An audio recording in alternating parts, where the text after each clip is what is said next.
ጎይታዬ ውዕለትካ ክስተንትን ቃላት ሓፂሩኒ እንታይ ኢለ ክዛረብ ውዕለትካ ገዲሙኒ ኤልሻዳይ ኢኻ ኩሉ ዝከኣለካ ሲሒብካ ውፂኻኒ ካብ ናይ ማዕማቕ ሓጢኣትሽኻ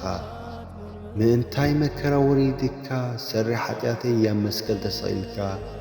ኣፈይ እንተንቀሳቐሰ ክነግር ውዕለትካ በኣይ ኣይግለጽኒን እቲ ዘይብርበል ሓየትካ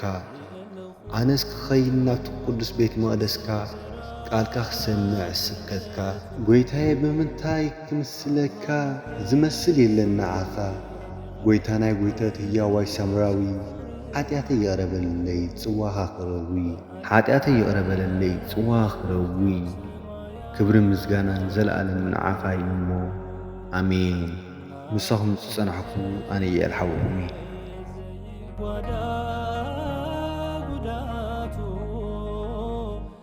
ሪእለኹ መስተንክር